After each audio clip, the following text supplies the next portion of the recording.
Hello dear children, this video is about practically arranging resistances in series and in parallel. Children, whenever we are dealing with electrical gadgets or performing experiments based on electricity, we must take proper precautions. We can do this same experiment using the battery and LED lights. Also children, in this experiment what I am showing you, I have used resistances, means here the resistors are nothing but the bulbs. Okay, so let us see the experiments. So children, let us start with the series arrangement. So let us see first the circuit diagram. So in circuit diagram we can see the source here and all the three resistances. We have R1, R2, R3, they are connected in series. Series means one after the another, right? So now we can just compare it with the parallel arrangement. You can see there we have a source. Now this source is connected to the first resistance, second and third, or you can say R1, R2, R3. This source is connected to resistance 1, resistance 2, resistance 3.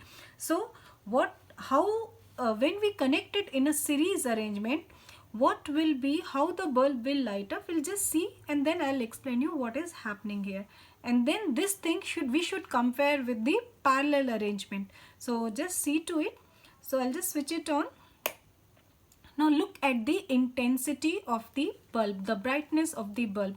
All three bulbs, they are just glowing very dim, right? So the reason for that is because we have connected these three bulbs in series, right? So what is happening in this, that the current from the circuit, we can see that the current which flows, see, every time there is a voltage drop across the resistance. So all of them are not getting the equal voltage this time. Not 220 volts is applied to all the bulbs here.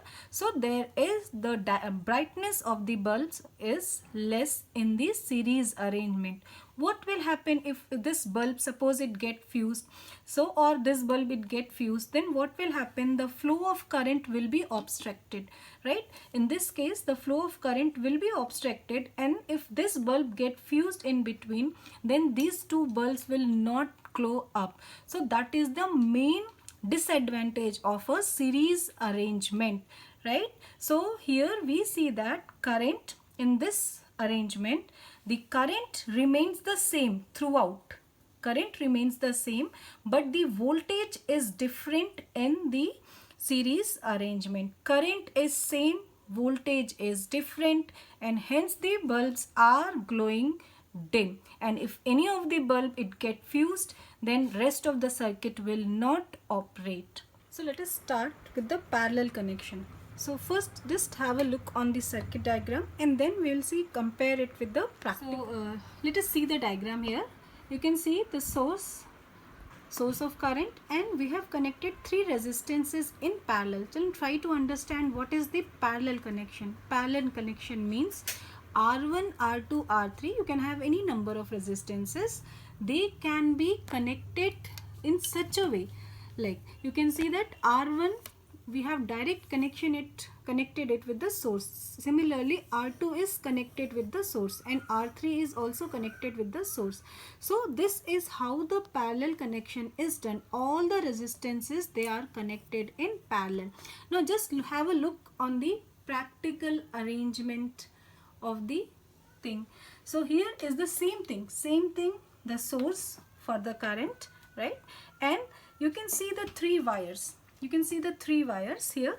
So these three are connected, same things, these three are connected in parallel. So individually one, this is the first resistance, okay? This bulb is your R1, this is R1, this is R2, and this is R3, correct? R1, I have taken the two wires, two ends, and connected here. Similarly, R2, we have taken and connected here, R3 also. So this is the parallel connection. So what happens when we connect the resistances in parallel is that you can see here the current it flows from positive to negative. So currents, what happens, it gets the path different, it can get a different path it can take, right? So currents get deviated, let it be I1, I2 and I3, but after that it combines and again you get the current I here.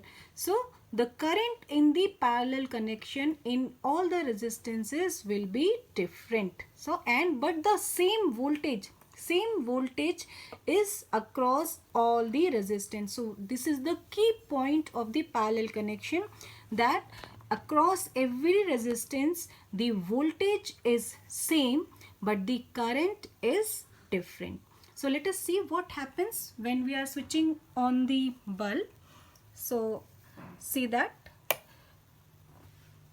all the three bulbs, they are burning, they are just lighted with the same intensity, right? So that is because all of them are getting 220 volts of the source. So children, let us conclude the experiment. First I will write about the series connection. We saw that the bulb, they glow dim, right? So what is the reason behind that? The reason is all of them were not getting the same 220 volts. 220 volts all of them were not getting. So across every bulb, what is across every bulb, we can write, we know every bulb or resistance, we can write that, right? So I can write across every bulb, suppose first bulb, what was the voltage there? Voltage was I into R1. R1 is different, so V1 is equal to I into R1. You remember that current is same in the series connection. Similarly, we can write V2 is equal to I into R2 and V3 is equal to I into R3. So these are the voltages across the bulbs. So accordingly, they will grow. So this 220 volts voltage is divided like that sum will be 220 volts, V1, V2 and V3. So this is all about the series connection where current remains same but voltage becomes different, and that depends on the resistance of the load what we are taking.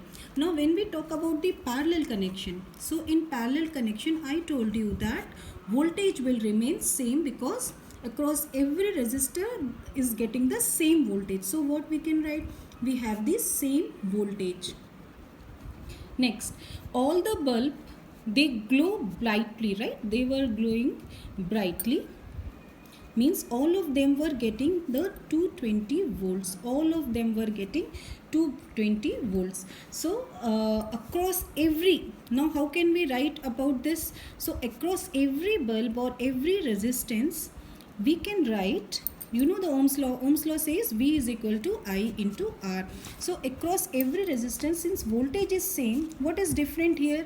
Current is different. So V is equal to IR1, V is equal to I2 R2 and V is equal to I3 R3, or we can write V I1 is equal to V upon R1, I2 equals V upon R2, or I3 equals V upon R3. We will do the complete derivation in the next class.